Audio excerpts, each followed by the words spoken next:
Yeah, so it's no recording for you guys. And again, you are very welcome. You're very welcome to the Ask for More seminar. And thank you, Donna. Served with a smile. Yeah. And this evening, both myself and Donna are going to give you a little presentation, and we're going to invite in Mark Victor Hansen and Crystal Dwyer Hansen to share with you some magnificent things and magnificent concepts and stories and tips and strategies for you to keep moving, to keep going regardless.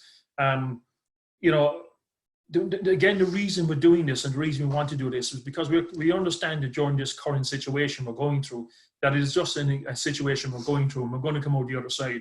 So for us, it's about empowering people and giving people the chance to experience what we've experienced, I guess, over so many years. For me, it's been over 25 years around this industry. And for Donna, I suppose it's not that much of a difference in terms of the amount of time you've been around this industry.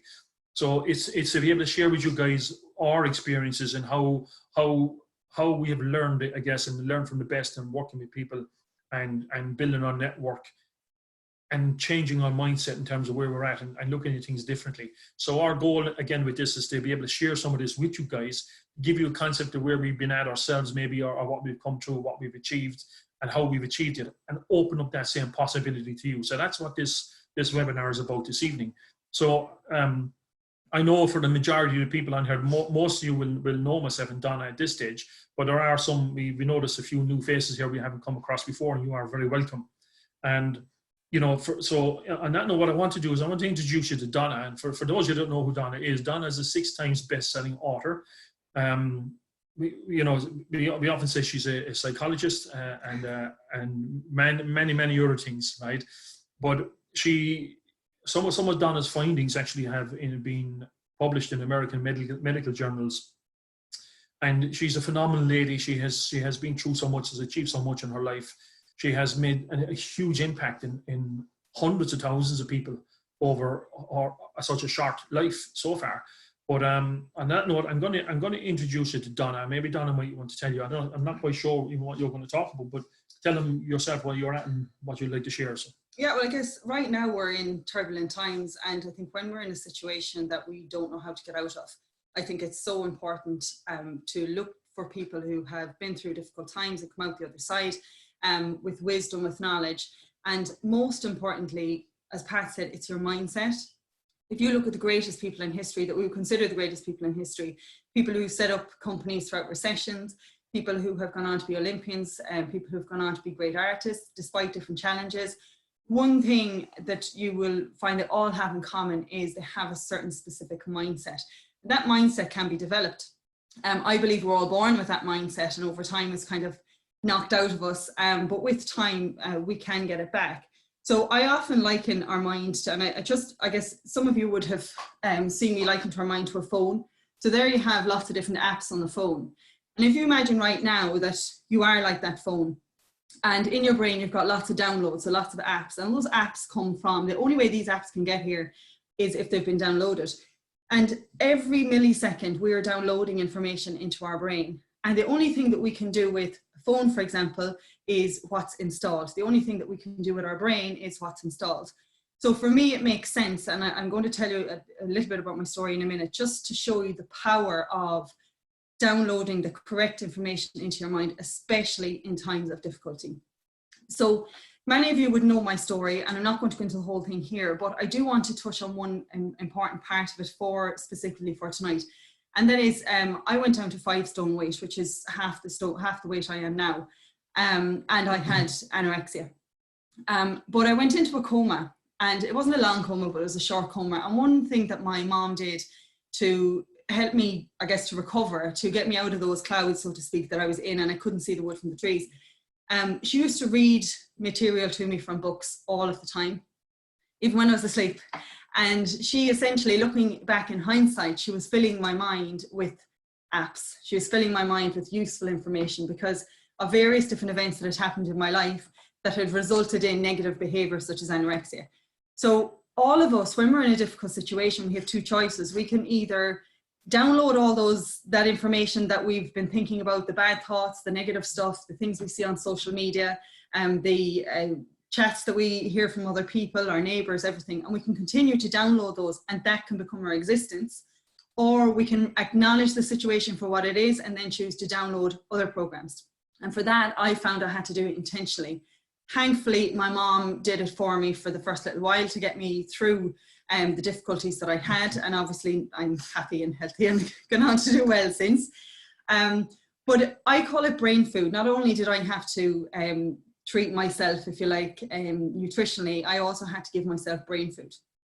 And brain food to me was, looking back even from the very early times, was even things like books, seminars, workshops. Now we have webinars, anything that would give me access to information. Because if you're thinking about, if I say to you right now, think about a green ball, as I say that, you're not thinking about something black.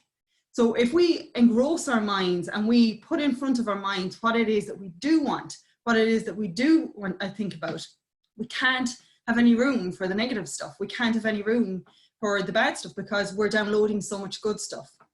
So one of the books that Mum used to read to me was Chicken Soup for the Soul. And when Mark comes on, if I get the opportunity, and we've actually only discussed it yesterday, I'm not sure, have I ever thanked Mark publicly for that, but one of the books, I don't even know if he knows that, you know, he was a poignant part of my life, actually. And one thing that I did to recover, not only did I read books, as I got stronger, I intentionally and consciously, and you can do this, I decided to find people who had been through difficult circumstances, even dire circumstances, yet have overcome them to go on to do something great. I met with Olympians, I met with business people, I met with authors, I met like anybody who I could think of. I even know to the president. And it was just to get information, and I was an absolute sponge to get information. I had no agenda. So people met up with me and they were happy to meet up with me. They were happy to engage with me. And I guess Mark, actually, I acknowledged him in my first book. So that's that was the introduction to Mark. And I guess we've just become very good friends since. But the point is that if you're trying to get a result, you can't get a result if you're downloading information that's contrary to that result, that is going to conflict with what you want. You have to surround yourself with people, with things, with even imagery, with the way you talk to yourself, the way you talk to other people. You have to constantly download. Our brain can only handle 5 to 9 pieces of information at any one time. And that means it filters out everything else. So for example, there are things going on wherever you are right now. There's things going on. There might be air conditioning in the background. There may be a hum of a TV or fridge or whatever. But you're not paying attention to that because this is what you're paying attention to. So your brain filters out the other stuff that it doesn't place priority on. So when you tell your brain and when you intentionally focus on what you do want, it filters out the other stuff. It's not that it's not there. So it wasn't that my difficulties weren't there. They were there. But it was only when I made the jump from dwelling on it and getting overcome by it and sucked in by it and having it absolutely engross my mind, leading to disastrous consequences. Only when I made that jump into, I've got to really understand this has happened, but what can I do now to bring myself forward? Who do I need around me? What team do I need around me? And I kept up that habit. I started to literally meet people every 2 weeks as I got stronger. And that's actually how I met Pat as well. And if I felt that they had something like a good app, if you like, so if I needed something in my phone and I needed a good app to be downloaded here, so I could get better conversations with the world, if you like, and with myself, I had to find these people, and I had to, you know, as we often say, you know, you put your pride in your back pocket, you become humble, you become willing to learn, you don't think you're a know-all. Pat is a phrase, you know, take the I know out of it. I had to do that. I had to kind of say, actually, you know what, I don't know everything. Actually, at that time, I did doing very little. I was just a disaster. You know, and Ciara's on here, and Ciara would have seen what I was like, and I just couldn't see past it. And right now, there are a lot of people in situations that may be nervous or they may be petrified with regard to everything that's going on at the moment. So it's not that you have to ignore it and become delusional that things aren't happening, but you don't have to engross your mind in it. And that's the make or break. That's where that saved me. So I either would die or I would live, and not engrossing myself in the bad stuff allowed me to live. Allowing positive stuff into my life allows me to live. And not only that, if we look back through, as I said at the beginning, you have people throughout history, You go and research them and you will see that the people who have done the best, the people who have gone through the storms, the trials, the tribulations, and come out the other end smiling, are the people who have intentionally got a good mindset. They intentionally surround themselves with the right people. And everybody is lovely people, by the way, so don't get me wrong. But if you want to get a result and you want to get it fast, and you as I did, I came from a desperation. I didn't have the opportunity to go out there and kind of test the waters. I had to find people. I had to find people right now that I need, who have my back, people who I know have been, you know, if it was a business, if I wanted to learn more about business, I had to find somebody who had actually built a really successful business. That's how I know John Boyle. You know, I suppose Pat and I are very similar in the way that we think. And both of us, even though we've been on very different journeys, when we met, the reason we aligned was because we have the same frequency, we have the same thoughts. And coincidentally, a lot of the people that we have met since, we've all been in rooms without even realizing. Pat and I were in a room in 2004, we didn't even meet then. And we didn't know each other at that particular time. It was only a few years later that we actually met. So you never know who could be in your circle. The reason that you don't see them is because your frequency might be operating at a low end. Once you raise your standard, once you raise your vibration, and once you give yourself that chance to really live, to really juice life, that's then when you raise your frequency. And the only way that you can do that, the only way you can, if you like, vibrate with the world, if you can send your message out there, that you can bring people back, if you like, into your life that are high quality thinkers, is if you seek them out intentionally. And this is the purpose of these webinars, is to share the information that we've downloaded. It's like giving you access to our phones and allowing you to have the conversations that right now that you really need to have, both with yourself and other people. And the people enjoying this in this room tonight, you're all looking for something. You're all upping your game, which is a fantastic start. And I give massive respect to you, because there are people, you know, out there. I mean, somebody mentioned, you know, about your pajamas. There are lots of people out there sitting in the pajamas, but they're not watching this, because it takes a certain type of person to be willing to, no matter how bad your situation is. I was that close. So if I could do it, then you can do it. So no matter what situation you're in right now, what I'm saying to you is to focus on the right things, focus on the right language with yourself and with other people, and bring the correct people into your life. Literally feed your mind with brain food. And hopefully tonight, and Pat is going to speak now, but hopefully that we can bring some goodness, bring some high quality things into your life, so that you can step it up that little bit further, and step it up alongside us. Just keep getting up there. So on that note, I'll hand you over to Pat, because we do have, obviously it's time limited here, so. Okay, well, I mean, Donna's quite right. As you guys know, that's who we are. That's what we stand for. We're constantly out there trying to, not just, you know, we're always out there trying to better ourselves and trying to improve our knowledge base and improve what we're thinking, what we're doing, what we're sharing. But we also want to create a tribe of people who think the same and do the same and behave the same and offer support to other people too. And that's exactly why we're here. And that's why most of you guys who are on here, you know. And but I think, you know, the question I kind of ask people sometimes is, what are you reading right now? What are you watching? What are you thinking? What are you saying? What are you planning? Because when Donna mentioned here about, you know, when we look back, and we can start looking back in our own lives, and I can look back many different stories I could share with you guys. But I often talk about a speaker I heard before, a guy named Jim. I can't remember Jim's second name, but he owns a company called 1-800-Flowers.com.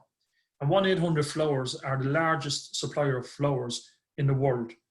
Some of you guys on here in my masterminds, you would have heard me tell this story. And Jim, when he talked about his business, he talked about what he needed to do. And it doesn't matter whether it's your business or your personal goals. He said, well, what do we do? And what do we wish to do? What's our intention? And he said, in our company, his intention is to sell flowers. So every now and again, he does, so he goes through his business and he talks to people in his business, or he looks at what actions they're taking. And he said, well, I look at the actions that have been taken. I ask myself one question: is this action selling flowers? And if that action is not selling flowers, we stop doing that action and we do something that sells flowers. And for me, when I thought about this industry, when I was first introduced to this world of personal development and business development in my very early 20s, probably even around 20 years old, when I was first introduced to it. I was fascinated by it. It made a lot of sense to me. But and I wanted to be more involved. I wanted to do more, learn more. Yet I was reading an awful lot. I was listening to a lot of seminars, and I was listening to a lot of tapes and reading some books, but I wasn't really selling flowers. And so I had to say to myself, if I, selling flowers for me, my journey was my flowers, if you like. I wanted to be doing what I'm doing right now today. I wanted to be the best version of myself, to get myself up onto that position where I can share my thoughts, my message. Like a lot of you guys on here right now are looking to become professional speakers and delivering your message to the world. And for me, I thought, well, is what I'm doing, it's good. It's sometimes I'm selling flowers, sometimes I'm not. So I was over and back, and I was kind of maybe 50% committed. And I do remember one time somebody saying to me, you can't expect 100% of the results with 30% of the work. So I had to say to myself, what do we need to do to sell flowers? So I started reaching out, like Donna just said here, I started reaching out, and I started surrounding myself with the people who had what I want, the knowledge, the experience, and particularly the experience. I wanted people who've been there, who've done it. I wanted the experience and gather that experience so I could take it and see how I can use their experience to benefit my life, to make my life better as well. And for me to be able to be doing what I'm doing today, which is, in my case, I'm selling flowers. This is my flowers. This is what I do. I love doing what I do. I've had the privilege to speak over 2,500 times. I've done over 2,500 keynote speeches. I've spoken to hundreds of thousands of people, and I've mentored tens of thousands of people, simply because I got involved in the process. And exactly what Donna said, is about taking control of your situation. And what we want to share with you guys is possible for you too, is if you take the information, you absorb the information, and you apply it. And it's the application of the knowledge, the application of the information that you get, and you create your own experiences with that, and then you're selling flowers. So you got to decide what that is for you. What are flowers to you? What does that mean to you? And what more do you want, and what more are you prepared to do for it? And you got to check yourself every day. You got to think. I asked you the question: what are you reading? What are you thinking? What are you planning? So what's your intention? So when you start reading things, you're starting to feed the mind. As Donna said, when you start feeding the mind and creating a complete different environment around the way you're thinking, then you got to look and say, okay, well, what are we planning now? But now that we have this information, now we have this knowledge, and we're reading the right stuff and we're thinking the right way, then what are we planning? So we have to get involved in the process. And, and I'm going to reach out to you guys. If you want to help with your planning, reach out to me, because that's what I do. I help people to think strategically and plan strategically. And that's part of why we're doing this, is to be able to get more people to lean forward and see how we can help you too. So, again, always figure out what your intention is, because I can tell you, whatever it is you want to be doing in your life, wherever it is you are right now, and I mean this respectfully, wherever you were 5 years ago, and whatever choices you decide to make or did not make 5 years ago, where you are today is a direct result of that. Where you're going to be 5 years from now will be a direct result of the choices that you make now. So you can choose whether to take action, get involved in the process, or to sit back. So when I talk about getting involved in the process, you look at progress. You look at, so in your past, in your life, you guys have made so much progress in different areas. You've progressed in different things, and maybe in your business, maybe in personal goals, maybe in your health, maybe in your wealth, in all different areas. But the one thing I can absolutely guarantee you, the progress is always intentional and deliberate. So when you decide what progress you want to make, you have to ask yourself, are you being intentional and deliberate about it? And if you're not, you've got to get involved. You've got to become intentional and deliberate about what it is you want to achieve, what it is you want to do. And then set out your plan and then work the plan. So again, for me to be able to bring these guys on and to be able to share with you our contacts, our information too that we've gathered from these people is a privilege to us, by the way, and it's a privilege we don't take lightly. But we're also very conscious that we put a lot of time, a lot of effort into building this, or mastering our craft. As some of you guys are on the call with us earlier, we were having that conversation about mastering our craft and getting involved. And it doesn't mean you always have to know exactly how, but if you allow yourself to be open-minded and think differently and think of the possibilities and believe that those possibilities could be there for you too, then I can absolutely show you can be, do, and have absolutely anything you want. So I just see a question coming up. Okay, Donna will be back in a moment and I'll ask her that question then. So the question is, Donna, how did you decide what kind of positive people you wanted to meet? was a specific knowledge that they would have had, or simply the uplifting, inspiring people who could learn from?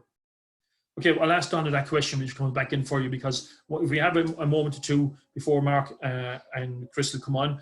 Once Mark and Crystal come on, guys, we're going to hold off on the questions until afterwards, and hopefully we'll have some time for questions and answers at the end. But again, I want you to think about this. I want you to think about what information you get from here this evening.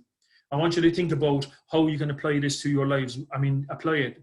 You know, the information is being shared and that we share, and we know that Mark and Crystal are going to share with you, is not just information just to make you feel good. It will make you feel good, but it's not just to make you feel good. It's information we want you to apply. We want you to take action on and become more deliberate and intentional about what it is you want in your life. And it doesn't mean you have to be aggressive about it. It just means that you take it one step at a time, and you learn more of your trade, and you get involved in the process of progress.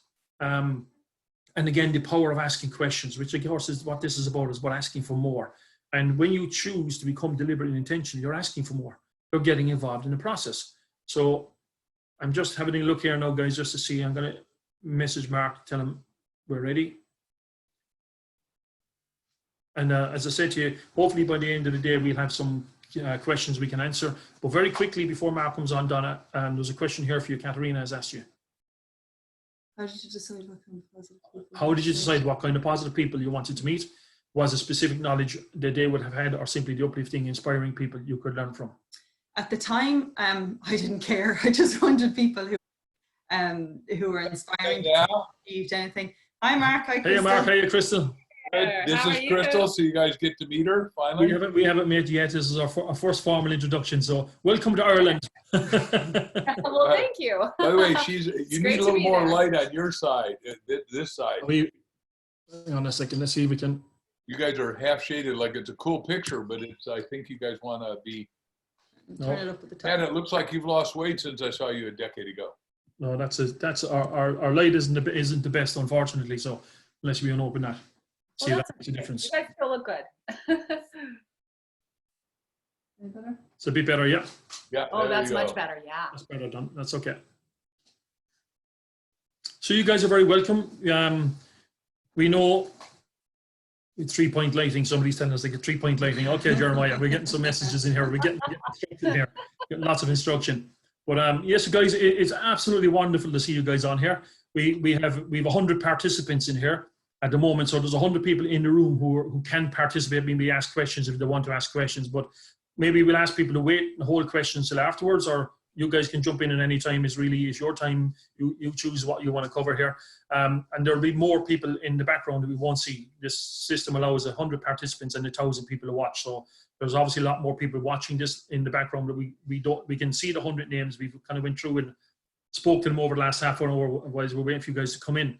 But Why don't you start, guys, ask come on. what you want, and hold the questions to the end, and we'll answer all the questions I got. We promise. It's probably the best way, because some of the questions might be answered through the conversation. So it's good to wait till the end, I think. Exactly. But before you guys come on, we were talking about, being deliberate and intentional, about setting out what your intention is and what it is you want out of life, and what how to get involved in the process.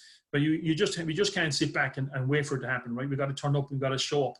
And interestingly enough, I've an old coach of mine on here, one of my confidants and my old coach from many years ago, and he shared the concept of ask with me, which I've often said. So this is the timing couldn't be more perfect for us.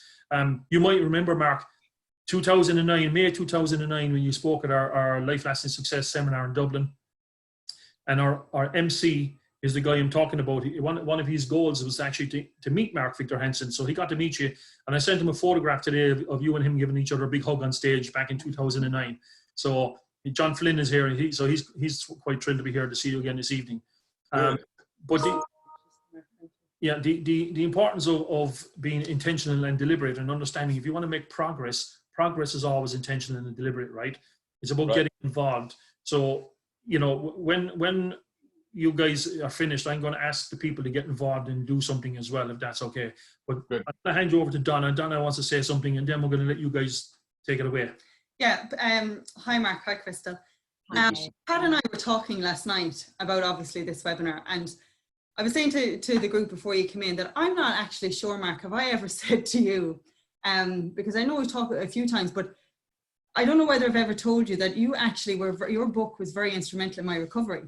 When I was in a coma, and I know I told you a bit of my story, but I actually was in a coma at one point due to anorexia. And one of the things my mom used to read me was Chicken Soup for the Soul. And it only dawned on me, you know, those things, it's like, well, why did it take so long to hit me? But yes, that was one of the first books, and that and another one by another author were one of the first books that actually set me on my road to recovery. So I've never actually thanked you personally. I've thanked you in person, but I want to say thank you so much publicly. By the way, we can do it publicly, but also send us a little video on that. We'd love to put it up on our website and expand your guys' outreach to a lot of our people too, because I don't remember you ever telling me that story, but tell your mother thank you and thank you. I didn't ever tell you that story. That's why I said to Pat, I actually don't think I've ever told him that story, which is one of the most obvious things you'd say, but anyway. We're delighted and we're glad that it could serve. We're ready when you guys are. Well, guys, we have the absolute pleasure. Everybody's just listening here in the background, by the way, so they're watching us having a conversation right now. So guys, it gives us an absolute pleasure here to introduce you to Mark Victor Hansen and Crystal Dwyer Hansen. You know, we could probably spend all night here telling stories of how you've inspired. But I can tell you, 5 days we spent together in Dublin. And, you know, Mark, on a call just a couple of days ago, there are people on this call who were in that room in May 2009 as well. And we had a 3-day seminar, and you were our last speaker on the Sunday, if you remember, and you finished at 6 p.m. on a Sunday, and people were, you know, at that stage, early in the weekend, thinking about going home. But at 8:30 on Sunday evening, we had to ask people to leave the room 2 hours after the seminar closed. But you know what? That's what always tells me when we've had an incredible seminar, an incredible speaker. The energy that was left in that room, Mark, was mind-blowing. And I find you one of the most inspirational people I've ever met. You certainly left your mark with me. We had a long conversation in my car in the airport and on the way to the airport, and we shared a lot of personal stuff, which was magnificent. And I can tell you, the people even said it there in the call over the last day or two, were talking about when you guys were coming on, that they remember the energy that was left in that room. Nobody wanted to go home. You know, 2.5 hours after the seminar ended and people were still in the room, we had to ask them to leave because the hotel wanted the room back. That's because the Irish are the best storytellers in the world. Absolutely. So guys, again, it gives us the absolute pleasure. We're going to hand over to Mark and Crystal. And, you know, if you guys want to do your presentation, and maybe we'll have some questions and answers afterwards. Good. Crystal will start. Well, I think, you know, we're here, we really wanted to give some exposure and talk about our book and why we wrote the book Ask. So what Mark and I spend every morning, first hour of the day in prayer and meditation. And what we started realizing, we always talk about a lot of things and how we can serve and all the amazing people that we are so blessed to meet around the world. And we started noticing that people kind of separate into two groups, and both groups are smart, likable, often educated, and they want great things for their lives. And where the separation comes into play is one group of people seems to be really good at getting what they want, and the other group, success and happiness seems to elude them. And so we really took this on personally. So we said, what is it? What is the major thing? I mean, these guys are so talented, smart. This woman could be running a city. This guy could be in television. He's amazing, but they're barely getting by. So what is the thing that these people have that just continues to bring them success and achievement and happiness that this group doesn't? And what we broke it down to was the ability to ask in your life. And we discovered that there are 3 channels through which to ask, and that is ask yourself, ask others, and ask God. And we feel like each of those is equally important. And when you start learning to master that, what we call the art and science of asking, amazing miracles start to happen in your life. Do you want to ask questions, or you just want us to blither on? Because we'll gladly do that. Yeah. Whoops, I can't hear you right now. Sorry, I just muted myself so we don't have any background noise or anything. Yeah, you guys just keep going with your stuff, and we can jump in and ask questions. If anybody has a question, type it into the questions box. And during your time, if I think it's appropriate to interrupt you or ask you a question, then we will. If not, you know, tell us a story. Tell us about the book. Tell us, I guess, what's the message we want to give to the world?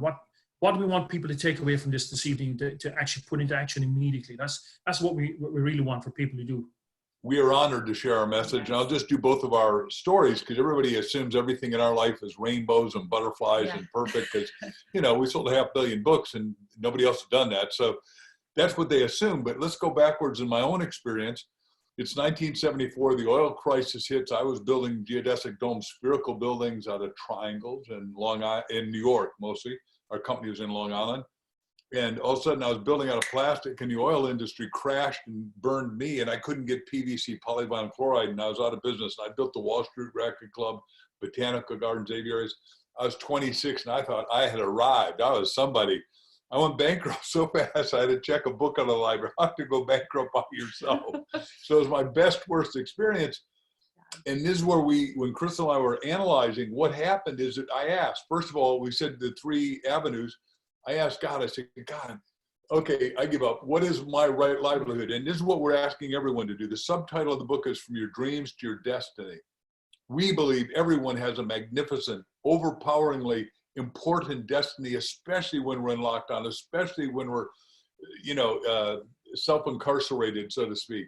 And I said, well, what am I supposed to do? And it said, you're supposed to grow up and become a professional speaker and writer. And I'm looking up and I go, Shirley, are you sure you're giving the right message here, buddy? I'm not sure, but I'm not sure that's exactly what I was supposed to do, but I convinced. So we said, ask God. So God's telling me what to do. I wrote it down. I go to I was living in Hicksville, Long Island, New York. I was so broke, I was sleeping in a sleeping bag outside another guy's room.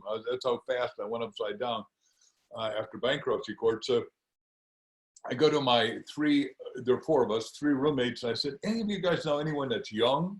That's not a cotton top, not an old person, not a doctor, not a lawyer, not a celebrity? And the guy said, yeah, there's a young speaker a few years older than you named Chip Collins, an Irishman who lives out, he's talking out in Hauppauge, Long Island, New York. Well, I jumped in my beat up old Volkswagen. I raced out there, lickety split. I watched him for 3 hours, mesmerized the audience. I said, I want to do that. So I asked, because number 1, you ask God. Number 2, you ask yourself. And I wanted to do that. Number 3, I'm asking Chip. And I said, can I take you to lunch? He said, I always like a free lunch. I said, I thought you would. So I asked him a plethora of questions. I mean, there's nothing I could think of that I didn't ask and write notes on, because you got to figure out what you want and write it down. And I listened to him, and he said, look, if you'll stay out of the real estate business, I'll teach you how to do it in a life insurance business, but the chance of you making it is 1 in 1,000. I'm going on vacation 2 weeks. When I get back, you won't be here. He told me what to do, how to do it, what to say. I went out and knocked on 10 doors a day. The 10th guy says yes, a lovely Italian guy with Metropolitan Insurance. He said, my name's Tony, kid. Here's the directory. You call everybody. Tell him I told you to call. Got it? Yes, sir. And obviously I took off, and in a very short time, I was doing 4 talks a day at 6 in the morning, 10 in the morning, 2 in the afternoon, 8 at night, whatever, and selling in between. Later, I talked to Tony Robbins about that. And he said, you and I are the only 2 guys that did over 1,000 talks a year the first 3 years in the business, because I was desperate. And right now we're in this closed down time. And a lot of people, if you get nervous, if you get scared, if you get fearful, you involute. And now is the time to evolute. And the reason we wrote Ask, we didn't know it was going to go into these times, is that it's time to do mind excavation. And I'm going to let Crystal do her story of how she overcame all the odds too, and what her problem was. Yeah, well, when Mark and I started writing this book, that's the other thing. We started looking at our own lives and figuring out, like, how did we get where we are today? Because our life has had lots of challenges. I mean, it's like he said, it looks like rainbows and butterflies sometimes, but and as we explored that journey that we've each taken, we both experienced many personal crises. We're all going through a crisis right now. So this is a really good time for all of us to talk about this. For me, I think my biggest time of personal crisis was when I was just 21 years old. I had married a guy 5 years older than myself. High school was very easy for me. So I graduated at age 16, married this guy 5 years older. And then we ended up divorced 2 years later. So I'm in a city by myself with no friends, no family, no idea how I was going to support myself, and a baby on my hip. And I didn't know what else to do. So I applied for food stamps. And I remember standing at the grocery store for the first time, getting ready to hand those food stamps over. And all of a sudden, this huge question just dropped in my mind. And it's just said, how did you get here? And it's like I was just facing myself and facing this big question. And the next question that it triggered was, are you really doing everything you can, to get out of this, or are you taking the easy way out? And I knew the answer to that before as I was turning over, it was sort of like time stood still for me, honestly, in that moment. As I was turning those food stamps over to the cashier, I literally was saying in my mind, this will not be my future. And so I went home and started asking myself more questions, like, how do I get a job? How do I get a job tomorrow? How do I start working? And we had, it's called Kelly Services, temporary service agencies that you can register for. So I registered for that one. And then I said, well, how can I get more jobs, a choice of more jobs? So I registered for 3 temporary service agencies, and suddenly they started calling me, and I was getting jobs. I would go work at attorney's office for a few days or a week. I would set up booths at malls, and I started getting this variety of jobs. And from that, I started learning something about myself. And it was so powerful for me because I realized that, number one, I was actually pretty good at business and some of these, business skills that you needed to do these jobs. And number 2, I was pretty good at sales. And 3, that I really liked people, that I loved being with people and interacting. And so I continued to ask myself these questions, like, what am I supposed to be doing? And decided to get my real estate license, went through real estate school. And a year and a half from the time that I had gotten those food stamps for the first time, a year and a half later, I was working for the top home builder in our valley, in our town, city. It's a large city, actually. And I became the #1 realtor for this home builder. And I had also hit up some modeling agencies. Some people had approached me and said, you should model. So I had gone to some of those agencies, and I ended up getting signed by the top agency in our town. And by then I was getting some television commercials. So a year and a half later, I have this real estate job. It's going great. And I'm getting residuals from my commercials. And my son and I had Screen Actors Guild, insurance benefits. And like, life had pivoted for me so much that I often thought back about that and thought, it was so tempting for me to just collapse into my misery and feel like I'd lost everything and life wasn't going to work out for me. But those questions are what moved me forward, because when I started asking myself questions, I started getting the answers. Things would come to me. And that's the thing about asking questions, is it's almost like you can't help it. In fact, we did the research on this. And when you start asking questions of yourself, a new part of your brain lights up, a different part of your brain. It's the part of your brain that does critical thinking. So that it's such a powerful process. You will get answers. You will start to pivot yourself. You'll start to change your reality. And you'll get some solutions. You'll get an idea. You'll get an illumination. And step by step, as you keep asking and keep getting those answers, you will begin to move across what we call that bridge from your dreams to your destiny. Because we all have dreams in our hearts. I mean, we do. All of us, want great things for ourselves, but sometimes like the path to getting there just seems to elude us. And what we know for certain is that when you're stuck like that, the best thing to do is to start asking questions. One other example before you open it up to questions and all that is that we have a story in a book by one of our dear friends, Jim Stovall. And Stovall, when he was 19 years old, had spent his whole life being a football player. Now, I know football for you all is soccer, but for us it was, throw the ball, we call the pigskin. And he'd lived it, ate it, dreamed it, believed it. It was his magnificent obsession. All he thought about, and our big deal is NFL, National Football League. And he was going to get recruited. Sure enough, this big guy, Stovall's a big man, gets recruited. He goes to his medical, and the doctor said, "Kid, this is not good. I'm sorry to tell you this, but in 6 months, you're going to be permanently, irreversibly blind for the rest of your life." I mean, I get goosebumps telling you the story because it's so true and so cathartic, but it shows where we're at for a lot of us people that are in isolation right now. He's locked into a 9x12 room. He's got a radio, a television, and a telephone. and he is complaining and all he doesn't know what to do with themselves. Parents said, look, go down to the blind meeting down the street and see if they got anything to say. He goes down there and they're just bitching, moaning, complaining, and not going anywhere. But he sits next to another lady who's blind that he can't see, but she happens to be a court stenographer and a really good one. And he starts saying, hey, look, I used to love to watch movies, thrillers especially, and I'd love to see a right hook, and I can't see that anymore. Somebody ought to do something about that. Metaphorically, she looks at him and says, wait. Why can't you and I do something about it? Now, that's a pivotal question for everyone listening to ask. Why can't we do something? Because there's more stuff needing fixing now than ever before. And he said, yeah, why can't we do something? Now, all of us on this are sighted, of course, because we're watching Zoom, and a few may be just listening. But he created, with this lady, Kathy, narrative television that shows a right hook or shows to a blind person is squealing out, narrated. And now they have 14 million people. It's the biggest streaming service in the world for blind people. And if you're sighted, you don't know. That'd be great if that was the end.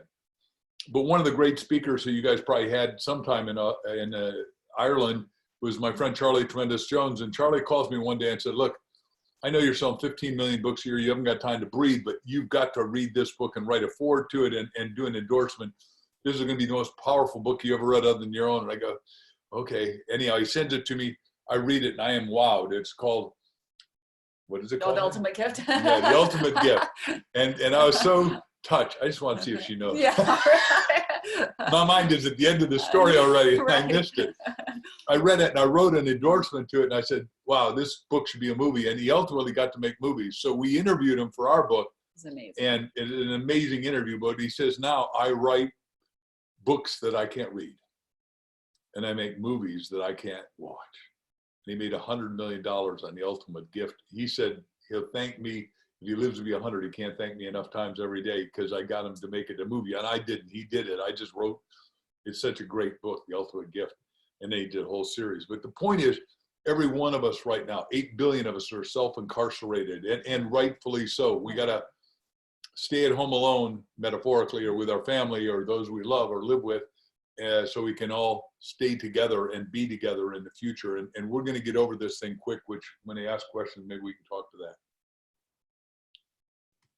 Super. Well, incidentally, and I believe he's on here, we have a guy who has joined our network. We as you know, I'm running a daily network meeting. We're just bringing people in. We're inspiring people and supporting people and connecting and building relationships for the long term to thrive and to come through this and flourish when they come through this current situation we're in. And there's a lot of great connections, a lot of things happening. But we have one of the guys, Aaron. Now he done a presentation for us just this morning, actually, on the group. And Aaron is a blind podcaster. And what a tremendous guy, and has an incredible story. He's not blind from birth, so it's something that became gradual. But he's also an Olympiast. He's an Olympic rower, right? And he certainly, he calls, as he said, his disability is his superpower. And that's what he sees it as, and that's what he thinks of it as being. And what an incredible guy. So you can see that, you know, when you find that determination and everything from within you, what you can achieve. There was a question that came up here. I think, Krista, you might have actually answered that question. Rainer has asked a question. She said, if you think you can achieve a lot more than you can be, but you're feeling stuck, what would you do? I think you've kind of answered that, but you might want to elaborate. Oh, you're feeling stuck? Wait, can you repeat it? So if you think you can achieve more than you already are, but you're feeling stuck, what would you do? Yeah, right. Okay. And we have answered it in a way, but there's more to it than that, because obviously the pathway we've found is asking, you know, and what we say is you need to sit down with yourself every day, at least for 15 minutes, and start asking yourself those questions and really open up to God and to higher power, whatever you think, you know, of God, however you think of God, but really say, you know, what is it? How do I fit in this whole big picture? You know, because sometimes we get so mired in our own problems that we get more sucked down. It's almost better to pull back the camera a little bit and look at the entire picture. There's a whole world, there's a whole universe. What is our role in this kingdom? How can we contribute? How can we participate? How can we wake up every day and interact and feel joy? And you start asking those questions of God, higher power, and then ask those questions of yourself and write them down. Write down the questions and write the answers that come to you, because the act of writing, you're going to revisit those questions, and you are going to start to see your pathway start to move along. You will get those illuminations. Now, one of the areas that we have in the book that's really important to understand are the 7 roadblocks to asking. And what we found is everyone has probably at least one of the roadblocks. And, you know, there are things like unworthiness, fear, naivete, doubt, pattern paralysis. You know, sometimes we just get stuck in this pattern and we're just not seeing another way because we're just so patterned in what we're doing. And sometimes it's just a disconnection from our truth. You know, we have just disconnected from the truth in our hearts, are disconnected really from our dreams. And so it's so important to spend some time when you get the book in that section and really read those stories. We just love the interviews we did and the stories we collected, and we didn't use all the stories. We really picked the most powerful stories that represent those principles, because when you get a powerful story, you know, a story is a metaphor for all of our lives. I mean, we all have a little bit of each other inside of ourselves, right? And that's what's so beautiful about humanity. And when we share those stories, those metaphors are a pattern. They're literally a pattern that our brain can relate to very quickly. And so stories are important. If you have a story that inspires you, or you recognize yourself inside of that story, read it again and again, because it is very redemptive to see someone else's journey, like the struggles they went through, what they thought at the time, you know, especially I'm thinking of these 7 roadblocks, how they tolerated these situations or didn't see, and then finally what happened to make them realize that it was time to start asking for more. And it's just such a beautiful experience to read through these stories and to really understand, because once you understand what your roadblocks are, you can get over them. That's the great thing. So 2 things I want to add to her question, and then have Crystal do a story about her best friend. But number 1 is everybody's got a superpower. That's what we're saying. Everybody has a destiny. If you're alive, you probably haven't discovered your destiny, but you've got one, and it's bigger, it's better, it's more opportunistic, there's more favor, there's more extra stuff in front of you in promotion, advancement, love, joy, romance, excitement, and fitness than you've ever imagined. So that everyone's got that superpower, and like in a lot of handicapped people, because we've got a lot of those stories throughout Chicken Soup. And then the sub thing before I let Crystal tell this great story about her best friend is it we say there's a golden purpose. You got to ask yourself, what are you best at? And if you don't know what you're best at, ask your 10 best friends, what am I best at? And then number 2 is that what do you love to do above all else? And then number 3, what will the universe lavishly, substantially pay you for because you're creating value in universe? And would you tell the story, please? Well, I first want to just touch on a couple of things. So what's important about this book is that we cover all the main areas of life. Okay, so we cover relationships, health, business, and then your higher purpose. And in each of those areas, it's so important to work on each of those areas. And some of us are struggling more with our health, you know, and there are just some incredible stories. And one of the stories that I shared that was really powerful, it's the reason I'm here today, asking questions when you think you're at the end of the road health-wise. Career, so important, career and business, and then relationships. So we cover each of those areas. But I want to tell this one story first, because Mark was talking about your career and why it's so important to ask and not stop asking. So Rita Davenport is a woman we interviewed for the book. She's an incredible woman. She, a couple decades ago, had she was the top broadcast journalist on TV in Arizona at the time. And she was so well liked that she created this cooking show. And then her cooking show became the most popular daytime TV show in Arizona. She had all of the famous chefs from around the world, Wolfgang Puck, Julia Childs, all of these incredible chefs, right? So she was a real go-getter, super personality. Her friends at the competitor station said, the manager at the competitor station, they said, we're a little worried about him, Rita. He seems to be obsessed with you. He locks himself in his office when your show's on and nobody can disturb him. And he takes copious notes of every word you say, everything you do. And we think he's, you know, kind of into you.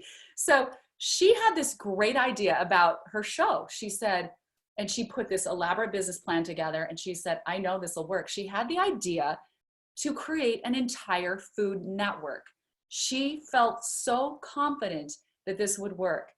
And that's why she spent the time putting the business plan together. She got an appointment, made the appointment to go speak with the corporation, the head of the corporation who owned the station. And she met with him, presented the business plan, and he listened to the whole thing and then said, you know, Rita, I know your show's really popular and people love it, but this will never work. People will never want to watch food preparation all day long. You know, that's really like, I know you like it and people like it, but I'm telling you, this will never work. The answer's no. So she went left between her, you know, with her tail between her legs and never brought it up again. She just got discouraged and didn't ask again.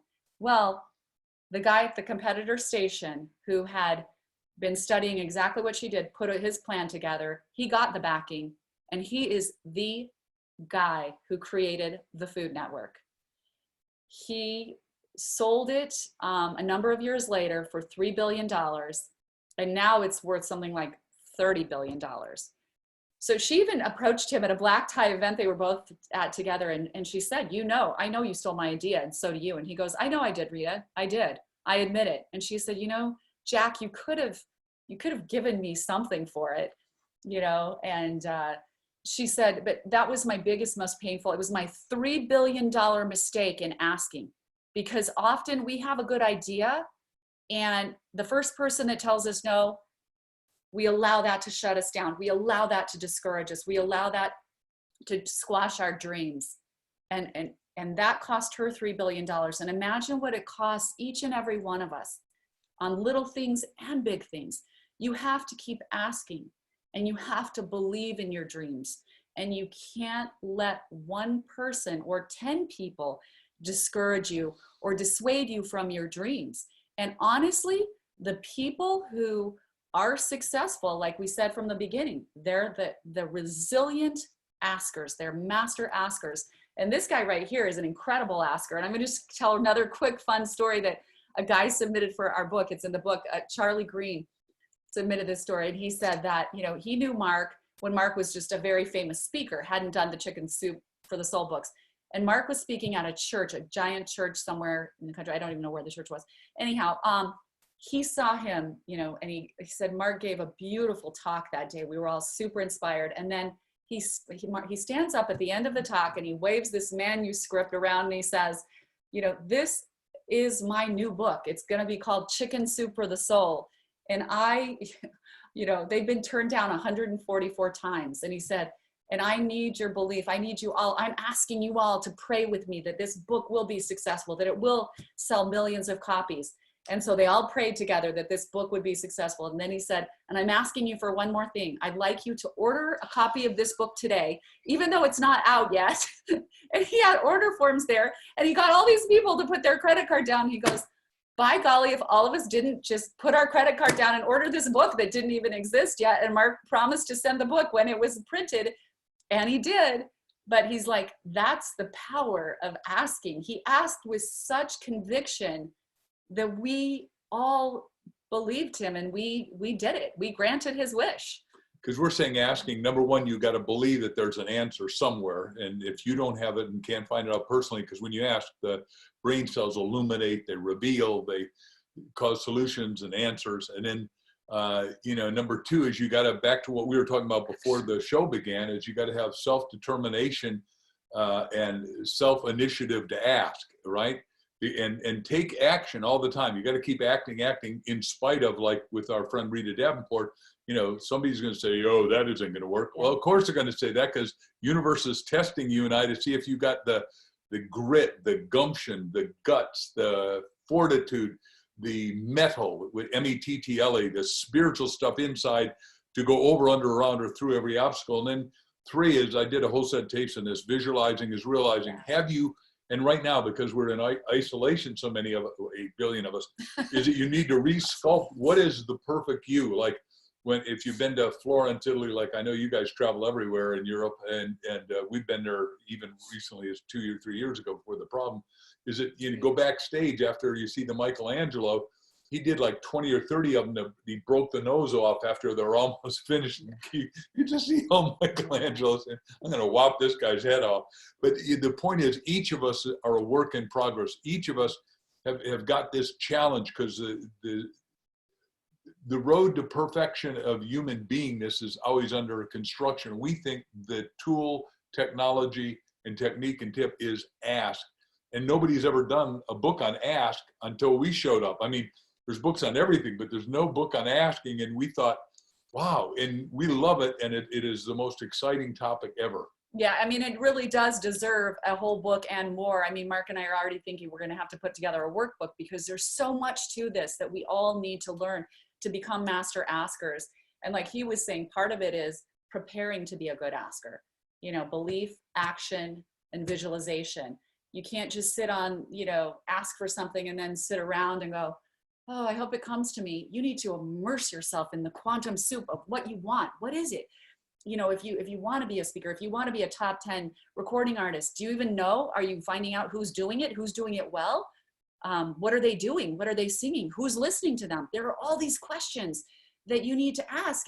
When you start to identify what it is you want, then you need to identify all the things that are happening in and around that thing that is what you want, and take the actions and go forward. And you said to ask boldly, and you wrote us a great idea, and that was, we're going to ask all the people watching or listening to invest in 3 ask, The Bridge from Your Dream to Your Destiny at Amazon, and then send us a copy of the receipt at reception@markvictorhansen.com, and we're going to have the biggest book club ever in history, and we're going to do it as a video book club, which we're already starting to prepare those videos. That's number 1. Zoom book club. A Zoom book club.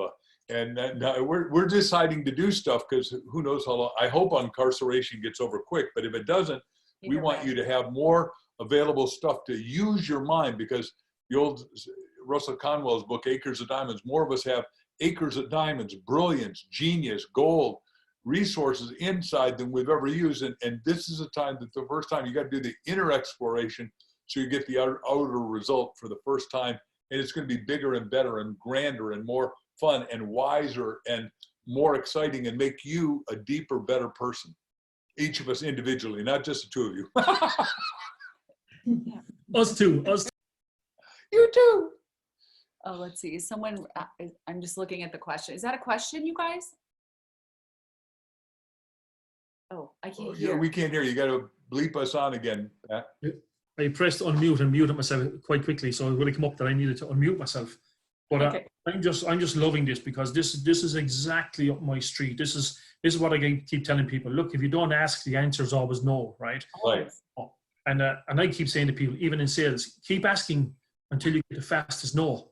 By the way, we got interviewed by one of the guys in our book, Peter Goober, who has got a fascinating story I will run by in a minute. But Peter said, Mark, is so dyslexic that when people told him no, he thought it was on, and he kept going and asking forward. And I never heard that before Peter did it. And Peter, you know, was a poor kid from Brooklyn, financially poor, not broke, but wise, and got into a school on scholarship, but had no money, and saw everybody else with cars and dates and going to movies. And he said, I can't stand it. I'm going to figure it out. He says, what did all these rich guys at this school want? And they all wanted somebody to take in their dry cleaning and their laundry. So he went to a dry cleaning and laundry, got a deal at 50 off. Then he took 20% and got a profit on it. Then he got 17 kids to go around all the schools. He made so much money so fast that he said to the kids, now we're talking about 1962, what do you want next? They said, well, we want to all go to Europe during the summer, sort of like I know you guys have gone to Majorca and all kinds of cool places you've written me about before. He asked them, what do you guys want? And they said, we want to travel to Europe. He gets coupons from 12 different travel companies. This is before Priceline, before anybody did the cool stuff we now know exists. And he did that. He earned so much as an undergraduate that he marries Tara, who's our dear best friend. And now he's gone on and made 50 Academy Award movies like Batman and Rocky and Rain Man. And then we were sitting with him and I said, Peter, what have you done lately? He said, I bought a little sports team. I said, really? What did you do? He said, I bought the Golden State Warriors. Now that's a basketball player and team here, but he bought it for $170 million. And because I come up with no money, my parents were blue collar. They didn't have any money. I never thought I'd know anyone that had that kind of money to buy anything. Well, now it's worth $3.8 billion. And I said, anything else? He said, yeah. Michael Jackson and I bought the Dodgers for $5 billion. I went, oh my gosh. Anyhow, so this guy is our great friend, but he says, what? Not Michael Jackson. Did I say Michael Jackson? Magic Johnson. Oh, God. Sorry. Sorry. My mind is going fast here because I wanted to get over the story, but he is a master at asking. At 80, he looks 40 and is in just brilliant shape. And he said, first time we were going to his third house, which was like $62 million. And he said, you drive through 5 climbs on. Hey, we got there and the guy said, dress up. And I thought, I didn't bring a tuxedo. I'm in Hawaii. And he said, get to the exercise room. It's 9:30 on Saturday night. He wants to exercise with you. Exercise twice every day because he believes that's a fountain of youth. And if you look at him at 80 years old, he looks dynamite. Yeah, but his journey was all about asking. I mean, from the youngest time he was so young, his parents didn't have a lot of money and he didn't have money in college. He started, when he was a young boy, he started asking the neighbors, like he started asking himself, like, what can I do to make money? And then he saw the leaves were blowing and he saw that nobody wanted to shovel their driveways. And so he started asking around, can I shovel your driveway? And so many people said yes, that he had to start asking his friends to do some of the work. And then he created an enterprise. You know, that's the beautiful thing about it. When you start asking, it just keeps mushrooming and snowballing. So he learned those lessons so well from the time he was young. And they're lessons that we all need to utilize in our life because own and teach our kids and grandkids and use again and again and again. And when you're stuck, what we love about the asking journey is it's so easy because we all get stuck. And if we're just stuck and we feel ourselves like just, you know, sinking and no options and we don't have any ideas, go sit down and just start asking yourself some questions. It's almost like you can't make a mistake. You will start to get answers. You will start to reveal things to yourself. And someone reached out today through our email and said, you know, well, what is the difference between affirmations and asking? Well, there's a huge difference. Affirmations are something you need to already know yourself. You know, I'm going to do this. I'm wonderful. I'm amazing. I can do this. And there's nothing wrong with affirmations. Asking is a portal to a whole new world. Asking is going to reveal things you don't know. Asking is going to bring you answers you don't have. Asking is going to create a plan that you don't understand yet.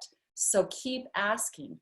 Affirmations are great, but asking is a whole different pathway. And once you ask yourself, what is my destiny? And right, we want to hear what Donna's got to say. She's a master. She's a master. No, Donna, you must have some questions. Come on. But you got to put your goals on the wallpaper of your phone. This is my phone, my smartphone.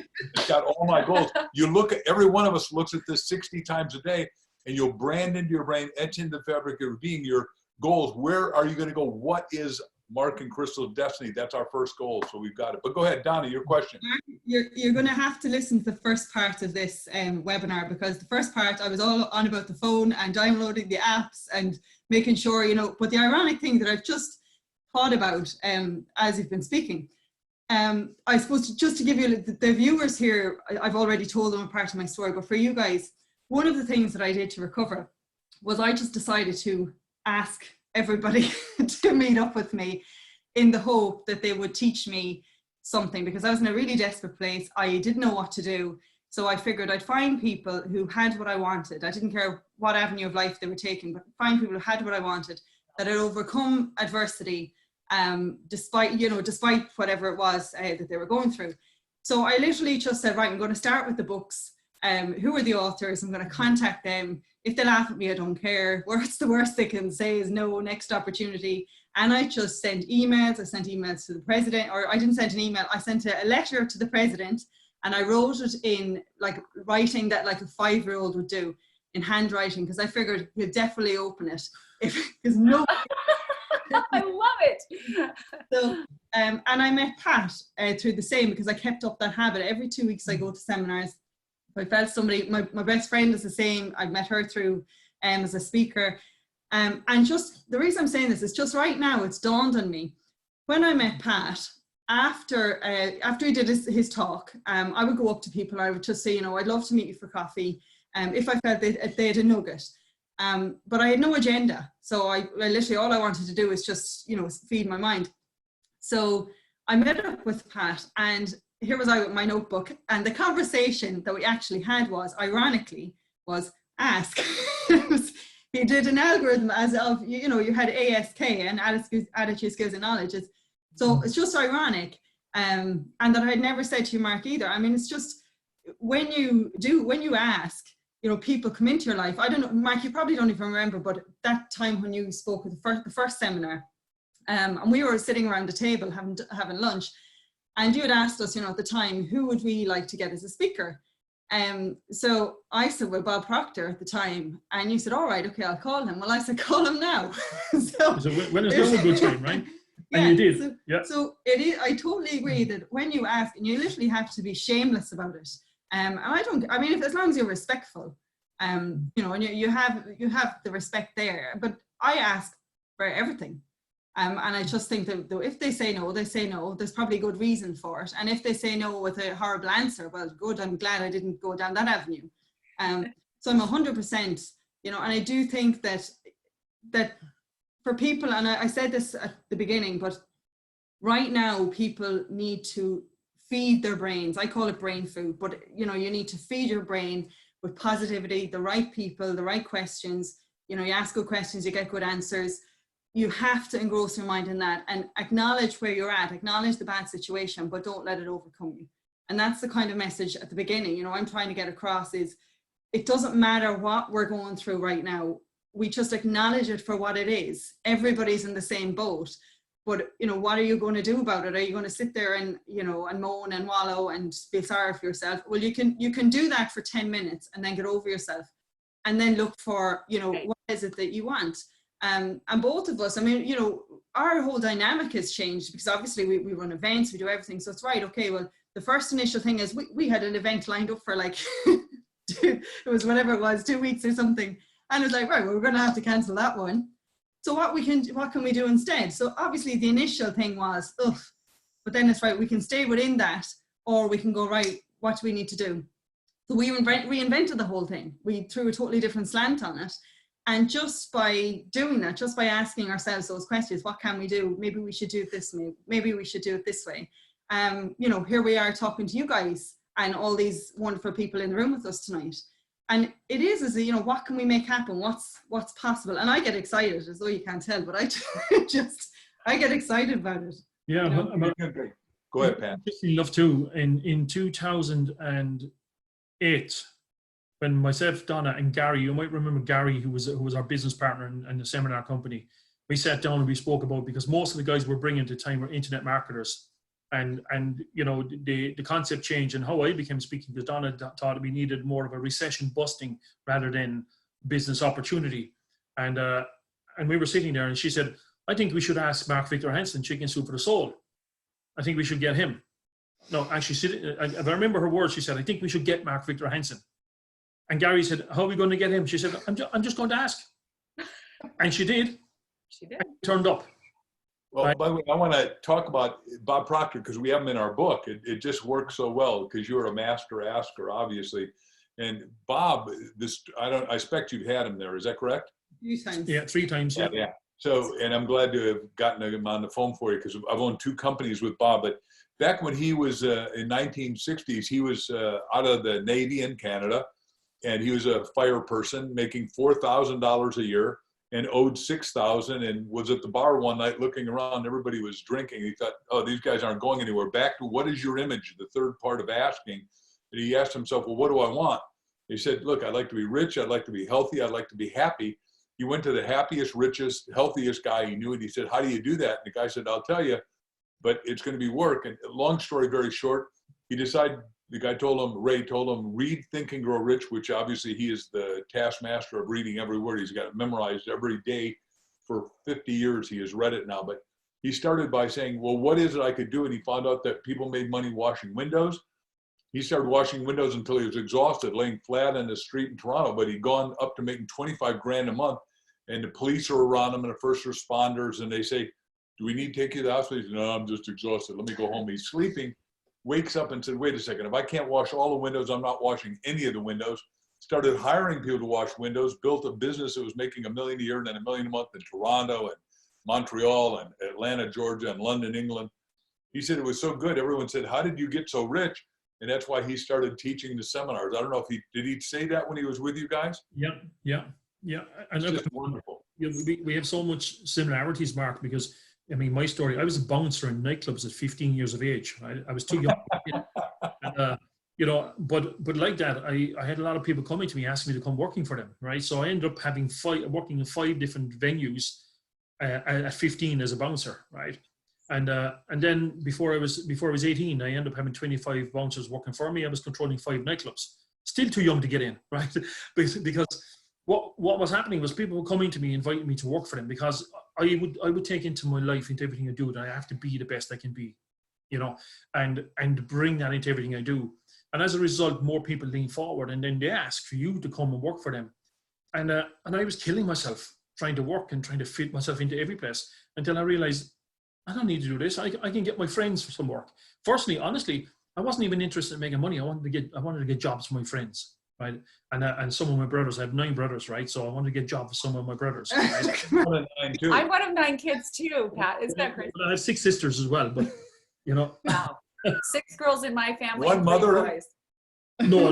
My dad's first mom died, and they had 9 kids, and then he married my mom in the weekend. But we're brothers and sisters, you know. Yeah. And, but it was interesting because from that changing, constantly changing the mind, and being thinking different, asking the questions. How can I do this? How can I make this work? How can I make it work? I never thought why will it not work? I always thought, how can I make it work? And it is back to, as you said, asking the powerful questions and listen to you guys speaking about. I can't wait to get my hands in the book. I've got to be honest with you, I really can't. And I'm going to be calling to everybody on here. You know, matter of fact, I'm going to go beyond asking. I'm going to really be suggestive that you buy 3 of these books, because I've asked you guys. Again, I asked you guys to come up with something, give us something more. If people will get 3 of these books and give them out as gifts, because it's going to change somebody's life anyway. I asked you, what more can you give us? And you guys have very kindly offered to give a whole pile of extra stuff and huge amount of information. So I will at the end be again calling people, and I'm going to ask you guys to get those books, to get those 3 books. Somebody says I'd like mine signed. I can see a message come up there. I'd like. Here's what we'll do. We will sign. Have them send you. Well, when they send us that, give us their name. We will sign what's called book plates, and we'll send them. We've got 1,000 book plates sitting on our desk, waiting to sign to people that want it, because we were going to do that spontaneously, but we are very thankful for all the people that are going to send to reception@markvictorhansen.com, and Hansen is SEN. And if you guys can gather up the signatures of your group and give us like the names and addresses of it, those people, it might be the best way, because we're mailing them to Ireland, right? So Yeah. So we do one big package to you guys. Does that work? Yeah, but some will be in the UK. We've got some people here in the UK. But all the other countries, just send it to us. We'll send out a plate. Yeah, listen, we'll make it work, right? Whatever it is, we're going to make it work, you know? And because I just know what you guys have offered is just incredible. It's huge. And you know, and again, you know, being the master of asking, I mean, you guys are incredible, because, you know, when we reach out, and you know, this is what we always talk to people about, is bringing yourself to a place where you find your peers, and you find people you can connect with. And I mean, you connect with good intention, you build good relationships. And it's a relationship we built. I mean, because I sent you a text, and I think, you know, in your world, it was probably in the middle of the night, because it's late in the evening here. That's why the light is different here. Actually, it's dark outside, right? And but I'd imagine almost instantly I got the answer back. Yeah, I'm in. Yeah, what do we need to do? And let's make it happen. You know, and that's in these times, in this situation we're in. This is what's most important. And I just know you guys are givers, and I love what you do for people. And this book, it has me excited. You can probably feel it. I'm nearly jumping on the screen, waiting to get my hands up. I love it. We're thankful, but it fits what Donna said a minute ago. We're all in the same boat. Yeah. Now, the deal is a boat only sinks if you let the negativity in. We were surrounded by an ocean of negativity, and that's why it's important. And I'm so thankful you guys are doing these podcasts with everybody that literally goes out of the world, which, just think about it, a decade ago, none of us could have done this. Zoom didn't exist. And now suddenly, look, we're all in the same boat, but the people that are going to make it through and get to wherever their destination is, their land, their water over the bridge, are the boats that don't let themselves sink with negativity. You can take in the information, what's happening, but you can't let it be part of you. That's what I learned when I went bankrupt, because I was reading the New York Times, which is all the bad news for you. I'm adding one word, all the bad news fit to print, not just all the news fit to print. And it was sinking my little ship. Once I turned on the positive audio tapes, Audible, it's got all of our stuff now. So you can get anything you want from us. And then once people start reading this book and it's now narrated, it's going to change your life. This is what the book looks like. And this is the first hardcover. It just arrived yesterday. So they're now printing them in vast quantities, a little higher. I'll put it in front of my face rather than your face. You're too pretty. They won't mind. That's me one. Isn't that a cool cover, So though? it's called Ask, just ASK, The Bridge from Your Dreams to Your Destiny. By Mark and Crystal. Yes. We have some questions, and again, I think the obvious, the one is what answer here is quite obvious because we've been talking about it. Somebody asked them how important is self-belief, and I think we've kind of been talking a lot of that through the whole conversation. And somebody says, just try to pre-order your book on Amazon, however, cannot be delivered to UK, Ireland. When do you think it'll be available? I think it is. I know you can get the Kindle. I know the Kindle version for sure is available now, and they will. What actually what you need to do is go on to Amazon.com, because if you have been on Amazon before and you're typing it in from an Irish computer, it will redirect to .ie. So you need to go to Amazon.com. So type in that, not just Amazon.whatever.ie or .co.uk, which will come up by default. So that's all you need to do. Thank you, Donna. We didn't know that because, we just go to Amazon. So that's good to know, because we know for absolute certain our publisher, it's going to be in the UK. It's coming out in the UK. It's coming out in Ireland. What they said is there's just a few week lag on the physical books, but you can order them that at the moment. Well, I think after this show, we told our publisher we were doing it, and he said, look, I'm going to get everything I can to speed it up there so it be simultaneous or simultaneous. Then I want to go back to the question about belief.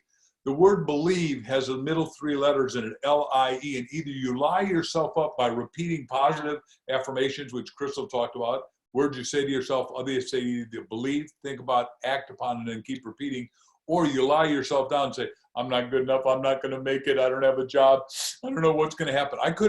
Both of us were in desperate straits, and I wanted to kill myself because I misunderstood that my self-worth and net worth, I thought they were the same in 1974, but now I know that it doesn't matter. If I lost everything, I can rebuild it because my self-worth is intact. That's what you're really asking.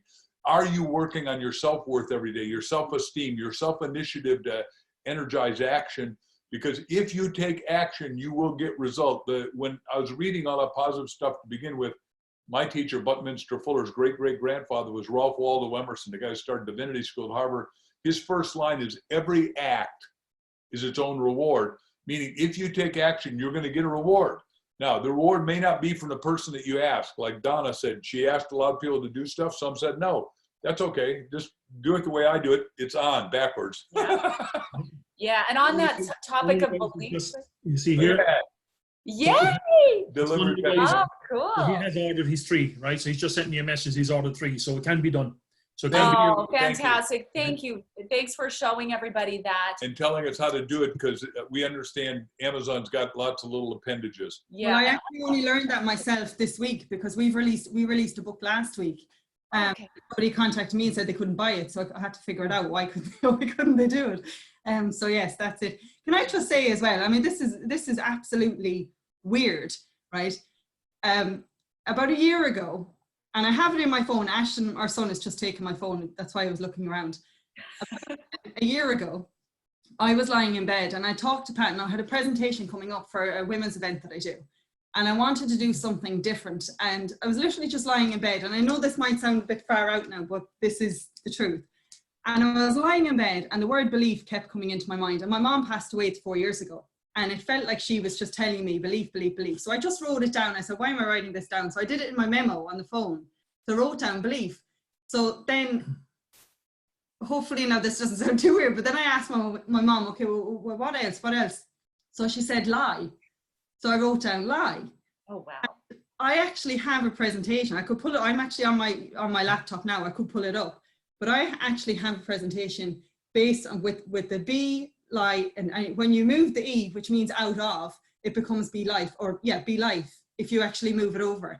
And one of my whole presentations, and I genuinely, hand on my heart, have never heard anybody saying that until you, Mark. And I genuinely mean that. I've never read it anywhere, never seen it anywhere, other than that little conversation I had with my mum. That is weird. So. That is amazing. The whole deal is you got to be it to do it, to have it. Most people say, well, I'll start working when I get the new car, the new house, when I get a job with it. No. You got to, I was being a professional speaker when I had nothing. And then I knocked on the doors, got the talks, did more than anybody else. And then they said, we got to have a book. And then, you know, I was starting to make $1 million a year. And then ultimately I met Jack at a thing where we were talking to 6,000 people. And he said, do you know me? I'm Jack Canfield. I said, yeah, you're Dr. Jack Canfield. I know, third in the class at Harvard. You're a superstar. You wrote and sold 370,000 books called 101 Ways to Build Self-Esteem in the Classroom. He said, how do you know all that? I said, in the book business, I got a photographic memory. If I read something, I pretty much own it, and I can go back to it and I can put it, and that's why we could do books. And he said, well, let's go to lunch or whatever, dinner, whatever we did that day. And we befriended each other, and I taught him how to, back to Crystal's thing about teaching visualization, I had him write on his ceiling he was going to have make $1 million a year, and his wife got all choked up, said, Jack, you don't really believe that crap Mark's saying. You believe you're going to have $1 million because you wrote it on the ceiling? How asinine are you? Later on, when we did when we interviewed Scott Peck, who was 58 weeks #1 on New York Times with The Road Less Trouble, a great book, and one of Jack's Harvard colleagues, and I interviewed Scott, I came up with the idea that we'll white out the New York Times thing, put Mark and Jack, Chicken Soup for the Soul, and then we put it on my office mirror, Jack's office mirror, my home mirror, Jack's home mirror. So we were #1 a year and a half before we became #1 because it went into our minds and we just owned the concept. So we're always putting out the law of attraction, the vibration, what you think about comes about, birds of a feather flock together. It had to come back in a positive, creative, and your mind, the Bible says that God's ways are past finding out. Once you use, and it's done on you according to your belief, once you send out that vibratory rate and you stay consistent, congruent, and you own it, it takes ownership of you. It becomes your magnificent obsession. That's what we're saying about everyone's got to ask, what is your destiny? Because everyone has got a destiny. It doesn't matter that we're all in lockdown. You've got a destiny, and it is a great destiny. Absolutely. Let's see. I've got another question come up. What questions here? Actually, Aaron is on the Blind Podcaster. He said, how do you become a master at asking? Just ask. Just ask, right? Yeah, just ask. Exactly. Well, the book takes you through it step by step, so it's really cool. And once you start to implement asking every day in those areas, asking yourself, ask others, and ask God, you will quickly move toward your own mastery of asking. And it's going to change your life probably more dramatically than anything. And there are other, tips in there that are just really important, like how to prepare to become a good asker, and the visualization part that we were just talking about. That's one of the steps on how to prepare to be a master asker. What we say is go to the end game, go to your ideal end. And so many people are afraid to do this, like, oh, that seems weird. I can't think that big, or I can't ask for that much. Yes, you can. We want you to go all the way to the end to your ideal vision, whether it's your ideal partner in a relationship, whether it's your ideal career, doing everything you want to do, achieving everything you want to achieve. Go to the ultimate and write it out and imagine it. Then just ask yourself, re-engineer it backwards. How did I get here? Who did I talk to? Who do I need to talk to? What happened for me to get to this amazing place? And it also, there's so much research done on imagination, how powerful it is in your life, and how much it has the ability to completely reshape your life. And what makes it even more powerful is if you can really get into that visualization and get emotional about it. Let your emotions come into play, because emotions will record deeper memories, not just in our brains, but in our body. And so imagine what it's going to feel like when you're sitting across the table and you've just signed your biggest deal, if that's what it is you want, and you're feeling celebratory and you're smiling together and you're high-fiving it, whatever, you know, go to that end ideal, that ideal that you want in your life, and start to celebrate it backwards, and start to ask what the steps were to getting there. And it's super magical. Yeah. And you know, the power of that self-belief and asking the questions and asking yourself. And for some reason, another little story has jumped up at me here, because you guys know we moved and lived in the Canary Islands for a few years and opened an Irish pub out there. Of all places. I saw that look. The job again, right? But something interesting that happened. When it would be important to me to meet every person who comes in the bar. So if I'm away and the staff are running the bar and I come back up, you know, the staff are kind of tipped off to let me know, being to come in, introduce you, to find out who they are, and then tell me a bit about them if I haven't met them already, so I can go and introduce myself and make them feel important to be there. And I had a niece of mine that used to work for me in the bar. So when I came up to the bar, and there was these ladies sitting on the terrace, and she said, "Oh, this is Pat. Now this is the owner here." And so she introduced me to them, you know. And at the time, Ashton, our little boy, who was only a couple of weeks old at the time, was just about to stick his head in here to say hello. He just, hey, Ashton, nice to meet you. Oh, he's a cutie. By the way, Ashton has just written his book, by the way, so it's going to be published on Amazon in about 3 weeks' time. Ashton, we're proud of you. Good job. I was going to say before he came in, but he as we know, kids have no doubt whatsoever. Yeah, no so filter. he came in to me a few minutes ago, and obviously I didn't want to interrupt the call, so I went over to him and he said, "Did you tell him about my book yet?" Oh, well, there you go, Ashton. Way to ask for what you want. No problem asking people. Right. That's what I love about kids. We're born master askers, and then that gets shut down through, you know, through the school system, through being told to be quiet and listen to what I'm telling you. But I'm so happy Ashton joined us, and I'm glad he asked. He's got a beautiful, handsome And I can't smile. wait to see his book. I hope I get a signed copy. Absolutely. And back to your story, Pat, sorry. Yeah, he was about 8 weeks old when we moved there. Yeah. And No, I was 3 years old. he was 3 years old. So, When I was here, I just. when you come home. Yeah, when I moved here, I was only 3 years old. Right. But so these ladies had said to me, you know, and this lady looked at me and said, "Aren't you very brave?" And I said, how do you mean brave? I said, "You know, that Karen was telling us, you came here, yourself and your partner, you came here together with a young baby." I said, "Yeah, it's quite nice here." And she said, "But what would you have done if it didn't work out?" And my instant and honest answer was, that was never an option. Wonderful. There's no other option. And this is, I think, the message, and this is a message it oozes from you guys. And I'm sure if you really take in the concept that book Ask, the answer is in there. There is no other option once you believe and you take on board that you're going to do whatever it takes, and you're going to ask the right questions, you're going to ask for help and you need it. And you're going to step up and you're going to ask yourself, what's needed of you? What's needed of me right now? So when we went there, and it doesn't matter whatever we do, there is no other option other than success. There's no other option other than making it happen. And you know, and when we take that belief, life changes. You know, life changes, and it just becomes easier, doesn't it? You know, you nearly kind of go, why wouldn't I ask? You know, it becomes easier, right? Asking, right? Yeah, I love that. I love that you brought that up, Pat, because Mark is so good at this. He's like, and we talk about this in the book, don't ask for negative experiences. Like you just said, you know, why would you sit there and say, what if this doesn't work out? What if I'm devastated? But people do it all the time. What if I lose everything? What if you're going to get what you focus on? If you ask those questions, you're going to produce that result. Don't even ask those questions. They're not in your future. You don't want to make them that a part of your future, and you didn't. It's beautiful. It's wonderful. And even interesting you're saying here, because with a lot of guys, you know, we get a lot of people who are kind of going into the speaker industry, or they're doing presentations and you know, and then we got to get them to introduce themselves to other people so we can network. And it's amazing what something is that strikes me, something I picked up many years ago. A lot of people would say, you know what, tell me how I've done. You know, be honest with me now. Just, you know, tell me all this. And I keep saying to people, listen, stop asking for criticism. If everything we do and everything we do, I always say to people, now we'd welcome some positive feedback. I keep telling people, look for the positive feedback. Find what you're best at. That's what's going to encourage you. Not nobody likes criticism, right? There's no such thing as constructive criticism. Nobody likes it, right? You know, look for positive feedback. Find the best out of everything. So it's wonderful that you said that. Let me see. Anne Coppins has asked a question, and she said, "How do you know you have an answer?"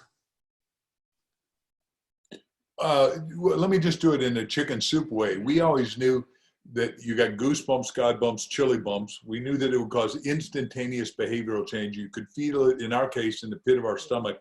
Assuming remember, the whole law of vibration is that everything in the universe is vibrating. And if you're in tune with the infinite, you'll know if it's your real, true, right answer. And you'll say, like when we knew that Ask was a title, it was just like an illuminating moment for both of us. I mean, we got it. When we were living in California, came here we owned some real estate in Arizona, and we're driving back, both of us at the same time, simultaneously said, "Are you feeling what I'm feeling?" And we both said, "Yeah." I said, "What are you feeling?" He said, "I think we're supposed to sell everything in California," which I couldn't believe. It was so perfectly timed. I mean, God was sort of talking to us, because if you're in tune with the infinite and tuned in and tapped on, you're going to have answers that you can't even start to believe. And we're saying, that's why we're saying the dimensionality of asking in spirit, asking God, asking universe, whatever, you know, one of the 367 words you want to use for that, you're going to start getting those answers, and they pour in metaphorically through the top of your crown chakra, into your brain, into your mind, into your soul, into your heart,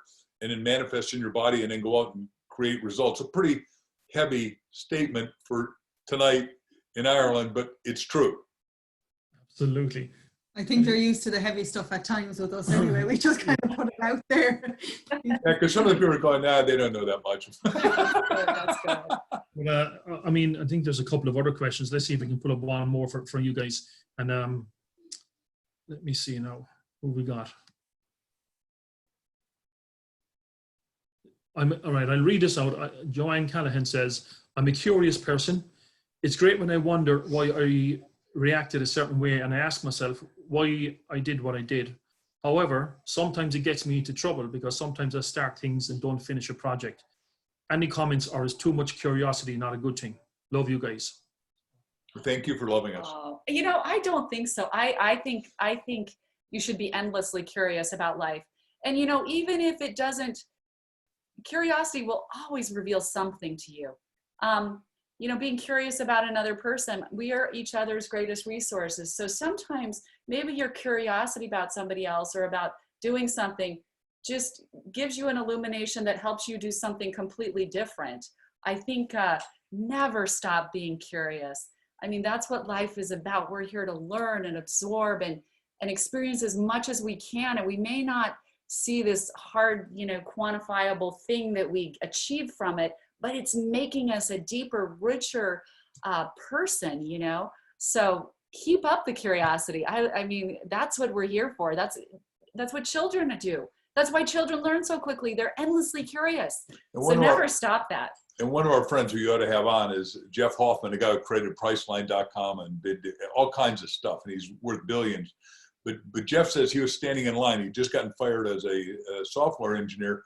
He's standing in line long ago at American Airlines, and the lady is so slow giving him tickets that it took an hour and a half, and he missed his plane, and everyone missed his plane. He said, "Look, lady, all you got to do is print them. I can make a printer and print them out." And she goes, "Oh, get out of here. You don't know anything." So he asked everybody in line, "How many of you give me $5 if I could print your ticket immediately? How many 10? How many 20? One guy who made $600 an hour said, "Hell, I'll give you 100. I'll give you 600. Just get my ass out of here." And so he created that, and every airport in the world has that, because he said, what you got to do is ask yourself, out of your curiosity, what needs fixing that I can either fix, or what Crystal just said is find the other people that can help me fix it. Yeah. And as a result, he's worth billions of dollars and just does wonderful. Jeff Hoffman. My question, it's a question, a message I guess I try to deliver to a lot of people. So I'm going to ask you guys this. How important is your team? Your team is everything. Because, you know, my cliche is team is an acronym. It means together, everyone accomplishes more. And what happens is, you know, Jack and I probably couldn't have done Chicken Soup alone, but when two come together, it's called a mastermind. If you read Think and Grow Rich, creates a third new invisible synergetic mind that makes you invincible and unstoppable. And you know, either one of us would have stopped at all those rejections, right? And that's what, this morning I was talking to the biggest chicken lady in the world, and it's interesting. They do 22 million chickens a week. Purdue Farms here, they're organic, and she said her husband Frank Purdue, who created, she's 84, said, hey, look, what happened is Frank said, look, everybody else quits at 40 rejections, 50 rejections, 100 rejections. I'm going to go until I get the answer and get my chicken to work. And as a result, he's the biggest chicken guy in the world. Right. And they have an amazing team that works together. They've been there with them forever. And back to what you said about team, I would love to stay in touch with everybody who's listening. Find us on social media, you guys, because we can become each other's team, even through social media. You know, we want to hear about your asking journeys. We want to hear about your breakthroughs, and we can keep up with each other. I'm at Crystal Dwyer Hansen on Facebook, Instagram, all that. Twitter, Mark's obviously, Mark Victor Hansen.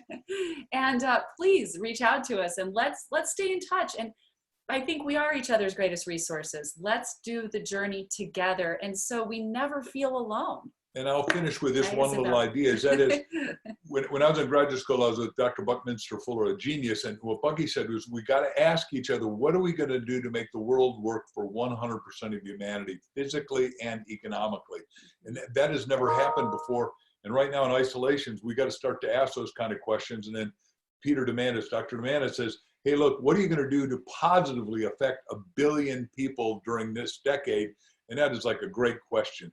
And we put it in a book, of course, because we like Peter a lot. So we're in a wonderful time, strange time, crazy time. But if you learn to ask, you can motor yourself forward to new heights of success and achievement and love and joy and romance and fun. So let me ask you then, because I know you guys are going to have to go, right? So I'm going to ask you, right. And at the same time, when I finish asking you the question, I'm going to ask everybody on here a question. Remind us, how did they get the book? How can you order 3 books? Okay, so if you go to just Amazon.com, and Donna said you have to put the whole thing in when you're in Ireland, Amazon.com, and it worked because some of the listeners already have done it.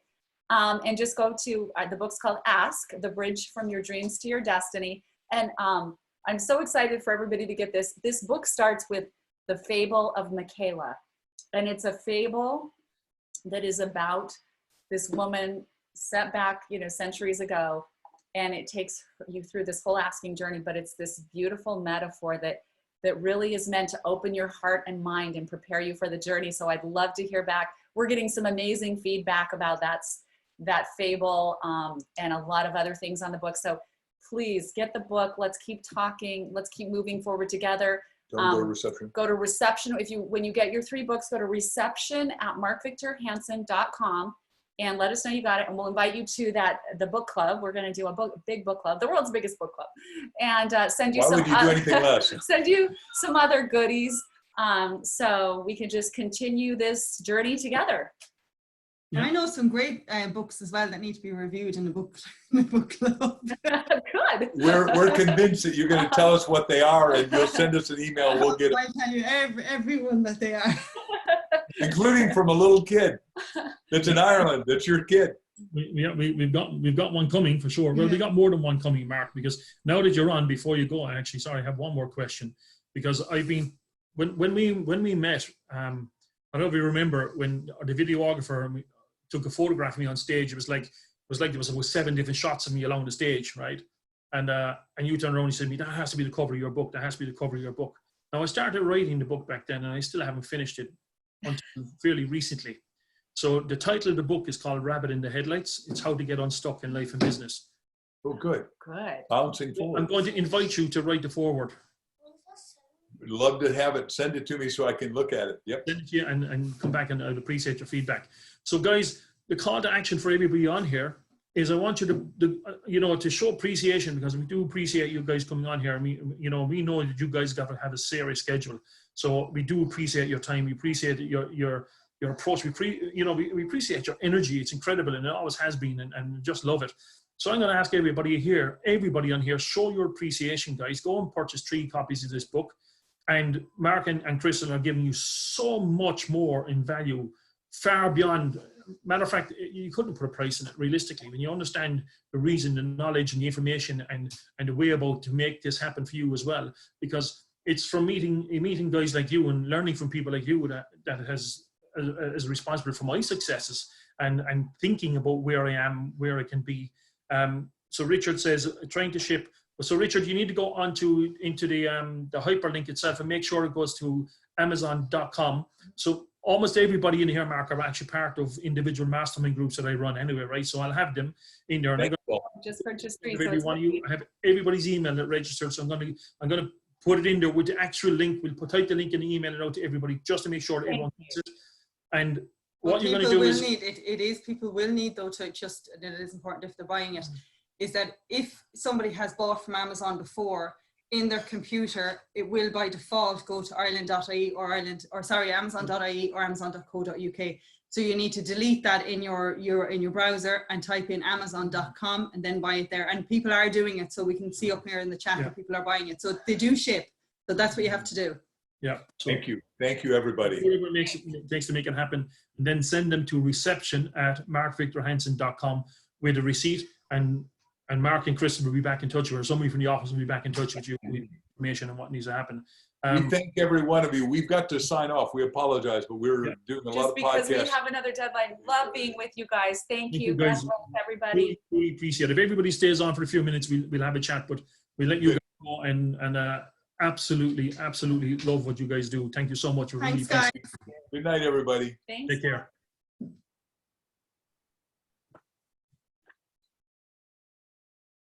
So you guys are still on, so you may have to hang up. Yeah, there you go. Okay, guys, so that was a phenomenal meeting. We could have talked all night with those guys. So there's so much that's going to come from this. This is just the beginning. It's the beginning of what we've planned here and what we're going to do, and particularly within the Outstanding Network. For those of you that want to know more about the Outstanding Network and stay in touch with us, send me an email to pat@patslattery.com, or for those in the Outstanding Network, we're already in that group. You guys, I'll be in touch with you. I'll drop an email back to everybody else. So if there's any way I can help you, and what we want to do is we want to create this community of doers, a community of amazing people, of outstanding people, people who are stepping up all of the time, people who are taking action, people who are getting results. And not only that, we want to create the biggest support group of people who are coming from great place of great intention. We also want to share everything that we've done, everything we know. We want to open up the rest of our network. We have Brian Tracy with us on the 22nd of April. So guys, put that in your diary. Brian will be joining us. And we have Jarek Robbins, Tony's son, on the 23rd, which is the day after. And there'll be a list of others that we're going to announce as we go forward. But we're going to do a regular webinar that myself and Donna are going to be covering. A lot of what the guys have shared. We've worked with these guys over, 25 years in the industry. We've actually worked side by side with these guys. We've networked them, we've masterminded with them. And we're going to share the information. We're going to bring them to your living room as well, if you're part of the community. So reach out to me, send an email to pat@patslattery.com. Don't expect an answer today. It'll take me about 24 hours. I will get back to you all personally. Okay, I promise you that. Or reach out through Facebook. You'll find us on Facebook and Donna Kennedy. You can go to info@donnakennedy.com if you want to reach out to Donna. And we will come back to you and have a chat with you guys. But listen, there's so much to take on board. For those of you in the Outstanding Network, I'm going to be doing a presentation in there tomorrow at 11 o'clock where I'm going to pull together a lot of what we've discussed here this evening and the power of asking and how we're going to make it work for us. And not only that, the power of making this decision-making, how to make that decision, how to do what it takes and decide on the corrective action in order to move you in the direction you need to be going. So that's what I'm going to cover tomorrow in the Outstanding Network. Reach out to guys, spread the word. We want to build, as I said, a community of like-minded people who are prepared to step up, people who are prepared to share, people who are prepared to support. And I'm going to play my part, and I know Donna is going to play her part in creating change right now, or creating hope for people, but moving it from that into action, into actually creating a plan and getting involved in the process. So be more deliberate and more intentional, so we can get you through this. And when you come through this, you're going to flourish. Donna? Yeah, I think I just want to say, so it's a follow on from a question somebody asked earlier was, about self-belief. All I would say on that is, don't wait for self-belief, or don't wait for things to work out. Self-belief or the happy day or the someday isn't a thing, or it's not tangible. So I would say to intentionally, as Pat said, intentionally keep doing and doing and doing and doing the right actions, and then you'll have self-belief. You only have self-belief when something works out and it worked out. But in order for it to work out, you have to keep taking actions, and they don't have to be massive actions all of the time. They can be small steps, as long as you're going in the right direction. And as Pat said, join the Outstanding Network.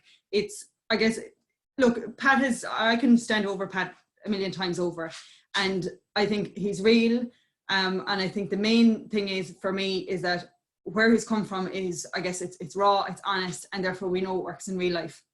And the same for myself, is that I just think that we're Irish people, and I know there's other people that aren't from Ireland on here as well, but the important thing is that we're real, but that we take action right now, and we do it consciously, deliberately, intentionally, and that we do it together. And we can all do this, even though there's horrible times out there at the moment. Everybody's in the same boat. So it's a matter of, you know, a lot of us getting together, bringing our strengths and resources together and making things happen.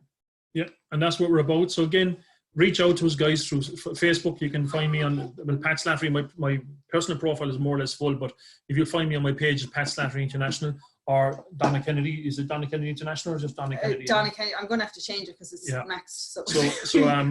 So reach out on our pages, or again, through some of you guys are already in the Outstanding Network. If you have people you've invited to be here, invite them into the Outstanding Network so we can reconnect and support you guys moving forward. So we're going to get this has been recorded, so we're going to share it out to you guys again. We'll email it to everybody who registered for this webinar to make sure you get a copy of this recording. And again, guys, you know what? Well done for taking the time to be here. You know, give yourselves a pat in the back as well, because you've turned up here this evening, you've taken on board information, you've taken on board knowledge. You know, now we want to turn it into application of knowledge and make it work. Do it. Let's make it happen for you again. So on that note, I'm going to say good night and thank you so much. We do appreciate you. Stay in touch, because let me tell you this, we're going to bring the best into your living room. We only operate with the best. You guys are the best people, the people who turn up. We're going to bring you more of this. So you got to stay connected and get involved. So I'm going to leave the last word to Donna.